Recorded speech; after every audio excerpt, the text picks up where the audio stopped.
వ్యవహారం ద్వారా హిందువుల మనోభావాలు దెబ్బతీశారనేది ఒకటి పవన్ కళ్యాణ్ పెట్టిన ట్వీట్. అదే ఎవరు అని అడుగుతున్నా.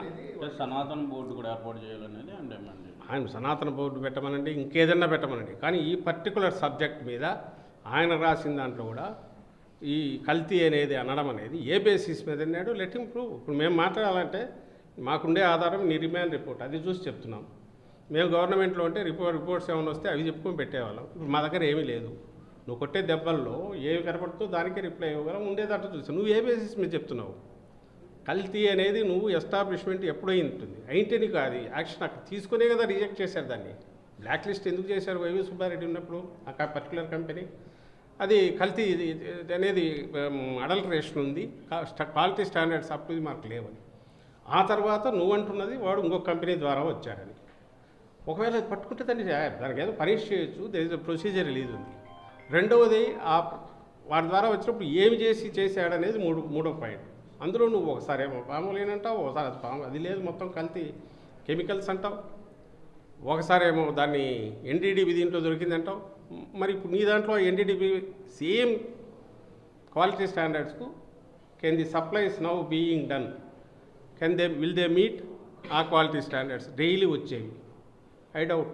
ఎందుకంటే ఎన్డీడీబీ కాఫ్ ల్యాబ్లో మోస్ట్ సెన్సిటివ్ పాయింట్ ఏమో చూసేది చేసి నీకు ఇది న్యాచురల్గా వచ్చే దీంట్లో వచ్చేసి ఒకవేళ అది వస్తే ఇదిగో ఇది ప్రౌడ్గా చెప్పుకోవచ్చు వాళ్ళు. ఇదిగో ఇంతకుముందు ఇట్లుండింది, మేము చెప్తున్నాం 14-19 మధ్య ఉన్న దానిలో కంటే మేము పెంచి క్వాలిటీ స్టాండర్డ్స్తో ల్యాబ్ పెట్టాము. నువ్వు చెప్పొద్దని ఎవడన్నాడు? అంతకుముందు ఉన్న దానికి సంబంధించి దానికి పెంచి మేము ఇదిగో ఇది పెట్టాము, ఈ పెట్టిన దాంట్లో ఈ టెస్ట్లన్నీ పాస్ చేస్తాం. Let them explain the scientific. ఇది ఇంతవరకు అది ఒకటి రావట్లా టీటీడీ నుంచి. లెట్ దెమ్ గివ్ ఆ ప్రాసెస్ ఏంటి దాని గురించి ఎక్స్ప్లెయిన్ చేసి వస్తే at least scientist will come to know, మనకు తెలుస్తుంది. మీలాంటి మీడియా వాళ్ళు కూడా స్టడీ చేస్తారు వాట్ ఈజ్ వాట్ అని. అది రమ్మని అది రావట్లా. అది కన్స్ట్రక్టివ్ వే. నువ్వు సనాతన బోర్డు పెట్టి ఇది లేకపోయినా పెట్టుకోవచ్చు, పెట్టాలంటే వద్దని ఎవడన్నాడు? ఇంకొకటి పెట్టుకోవచ్చు. మీ హయాంలో దిక్కులేదు. నిన్న మొన్న చూస్తే ఆ కౌస్ ఎక్కడో ట్రాన్స్పోర్ట్ ఈ మధ్య ఏపీలోనే ఎక్కువ ఇది అవుతున్నాయి, పట్టుబడినాయి అని. బహుశా అది తప్పించుకోవడానికి కూడా ఇది చేయడానికి ఇది మళ్ళీ రైజ్ చేశారేమో తెలియదు. మీడియాలో వస్తున్నాయి ఇప్పుడు 3-4 ఇన్సిడెంట్లు జరిగాయని. ఇల్లీగల్గా ట్రాన్స్పోర్టేషను, వాటిని చంపడము, దాని ఇది కూడా మాంసం దొరికిందని. మీకు లేదు దాని మీద ఎలాగో సీరియస్నెస్. జగన్మోహన్ రెడ్డి గారికి ఉంది కాబట్టి సిస్టమ్స్ ఎవాల్వ్ చేశాడు, వాటిని ఇంప్లిమెంట్ చేశాడు, సక్సెస్ఫుల్గా ఇచ్చేసాము. ఈరోజు కూడా ఏదైనా ఉంటే తప్పులు జరుగుతుంటే ఎట్లా కరెక్ట్ చేయాలనేది చూస్తున్నాం. ఆ విషయంలో మీకు కూడా సపోర్ట్గా కూడా ఉంటాం. మీరు చేసి ఇదిగో మేము ఇట్లా చేసామంటే వెరీ గుడ్, మంచిదే అంటాం. అది చేయకుండా ఇదేంటిది పొలిటికల్గా అయితే వేరేగా ఎదుర్కోవాలి, కానీ మధ్యలో భక్తులను దెబ్బతీయడం, వాళ్ళ సెంటిమెంట్ దెబ్బతీయడం కాదు కదా. అంటే వైసీపీకి సంబంధించి ఏదన్నా స్టేట్ అలిగేషన్స్ చేసే టైంలోనో లేకపోతే రాష్ట్రంలో ఏదన్నా గవర్నమెంట్కు ఆ టైంలోనే ఇట్లాంటి కేసులు వస్తున్నాయి. దీని ఎట్లా అది దాన్నే డైవర్ట్ చేయడానికి వాళ్ళు చేస్తున్న ఏకైక ఇదేంటంటే వాళ్ళకి తెలిసిన ఏకైక విద్య ఈరోజు ఇది ఏదో జరిగింది. మన అగ్రికల్చర్ ఏదో ఒకటి ఇస్తుంది, ఇమ్మీడియట్ వస్తుంది. ఫార్మర్స్ ఏదో ఇది వస్తుంది, ఇమ్మీడియట్. వైఎస్ఆర్సీపీ ఏదైనా మూవ్మెంట్ ఇమ్మీడియట్. మీడియా స్పేస్ ఎట్లా ఆక్యుపై చేయాలా, ఆ మీడియా స్పేస్లో ఇంకోటికి స్పేస్ లేకుండా ఎట్లా చేయాలా, రాకుండా.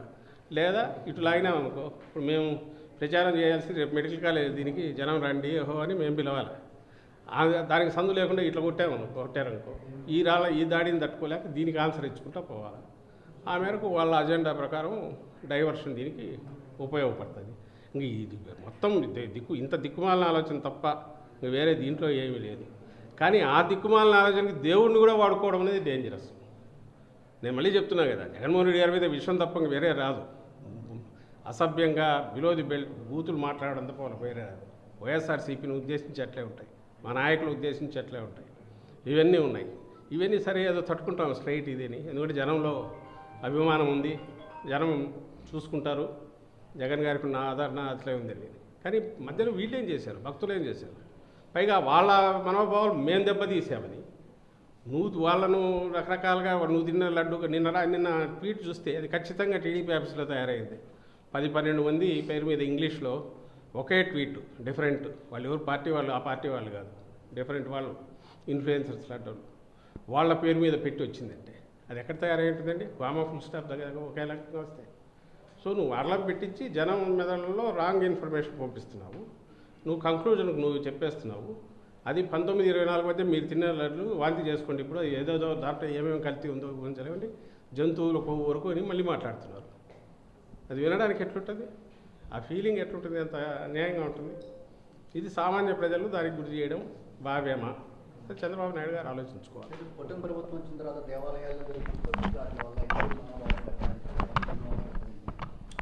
అది ఇంకా దానికి అట్లా పోతే ఎక్కడికో పోవాల్సి వస్తుంది. నేను అనేది ఆ ఇర్రెస్పాన్సిబిలిటీ ఆ వైపు ఇంకా అది అన్పార్డనబుల్. అంటే దాని ఓనర్షిప్ తీసుకునే లక్షణం కూడా లేదు. రెస్పాన్సిబిలిటీ నేను లాస్ట్ టైం కూడా చెప్పిన, కాశీబుగ్గలో జరిగిన దానికి అదేం వాళ్ళేం ఉలిక్కిపడి గుమ్మడికాయ భుజాలు తడుముకోవాల్సిన అవసరం లేదు. తప్పు జరిగింది ఏదో ఆడ యాక్షన్ తీసుకుని ఇక ముందు అటు జరగకుండా ఎట్లని ఆలోచించవచ్చు. ఫస్ట్ అన్న మాట ఏందండి, అది ప్రైవేట్ది మాది కాదంటే నువ్వు ఏది నాకు అర్థం కావట్లేదు. ప్రైవేట్ ఏంది, పబ్లిక్ ఏంది? పబ్లిక్ ఒక దగ్గర ఎక్కువ మంది చేరినప్పుడు అది ఎక్కడ చేరినా కూడా చూసుకునే బాధ్యత లా అండ్ ఆర్డర్ ఎన్ఫోర్స్ చేసే వీళ్ళది కదా, లేదా చెప్పిన తర్వాత రావాలి కదా, లేదా ఒక ఊర్లో ఇంటెలిజెన్స్ ఆ మాత్రం ఉండదా? ఒక 1000 మంది 2000 మంది ఒక దగ్గర చేరుతుంటే తెలియదా? అయినా సరే తప్పించుకునే ప్రయత్నం. సింహాచలంలో జరిగితే అది ఇంక ఊరుకో దోసిరి, తిరుపతిలో జరిగితే అసలు దాని గురించి ఏం పట్టించుకోలే. ఆయన పవన్ కళ్యాణ్ ఏమైనాడో తెలియదు, మొన్న కనపడలే. ఈరోజు వచ్చినాడు దీనికి ఎగురుకుంటా, దీనికి రెడీగా వచ్చాడు. ఆ రోజు ఒక మాట స్టేట్మెంట్ ఎందుకు ఇవ్వలేనా? ఆ రోజు సనాతన ధర్మం కనపడలేదా, అది చేయలేదా? ఆ రోజు రాలా అంటే చెప్తున్నా కదా, వాళ్ళ దానికి సంబంధించినంతను ఆ రోజు సైలెన్స్ పాటిస్తే ఒకవేళ అడ్డంగా దొరికినారనుకో, 2 రోజులు సైలెంట్గా దాన్ని వేసిస్తారు. లేదా ఇంకోటి ఏదో పెద్ద దాంట్లో దొరికితే చిన్నది ఏదో చూపించి అటు మళ్ళీ ఇచ్చాలని చూస్తారు.